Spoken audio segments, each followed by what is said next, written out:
Hello mga kasari, good afternoon. Ayan, so mag-voice over lang muna tayo ngayon. Ayan, so balik ulit tayo sa pag-vlog dito sa ating sari-sari store. Medyo matagal din akong hindi nakapag-video kasi naman ay nabisi po tayo. Nagpista sa lugar namin kaya hindi na ako nakakapag-update sa inyo. So ngayon ay tapos na yung fiesta, medyo matumal na, konti na lang yung bumibili sa tindahan. So magre-repack lang muna ako. Ayan, nakakapag-vlog na ako ng aking mga nire-repack dito. So ngayon naman ay magre-repack ako ng paminta.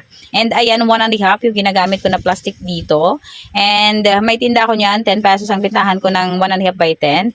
So magre-repack ako dito ng tag 5 pesos na mga paminta. Pamintang pino or pamintang durog. So ang nirepack ko dyan ay 1/4 kilo. Inubos ko yung 1/4 kilo. And siya pala yung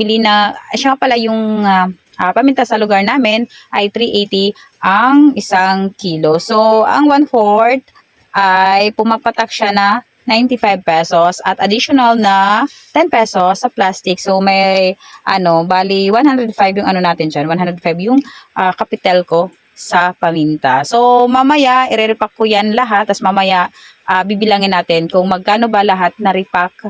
Kung magkano ba lahat yung 1/4 pag na-repack ko. Lahat yan ay tag 5 pesos ko lang siya i-repack. Saka na lang ako magre-repack ng tag 2 naman.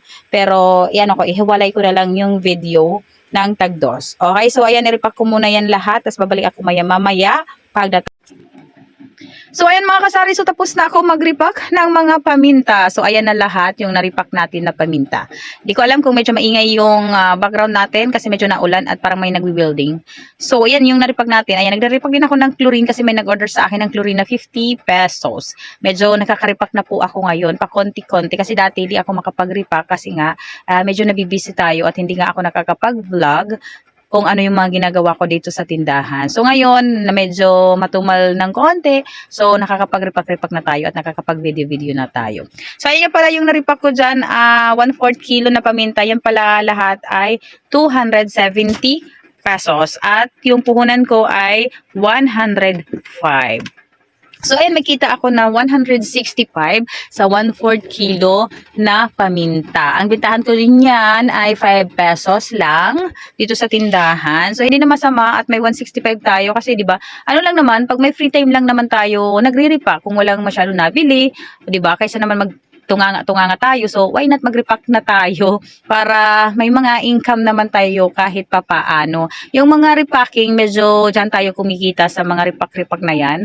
Sobrang lang siya, syempre, matagal din siyang gawin, kailangan ng oras, di ba, sa pagre-repack. Pero, dyan talaga tayo kumikita sa pagre-repack. So, tsaga lang tayo sa pagre-repack ng mga kung ano-ano para dagdag kita din sa mga tindahan natin, no? So, ayan, hanggang dito lang muna yung vlog natin, mga kasari at mga suki. Ayan, mga kawaray, ayan.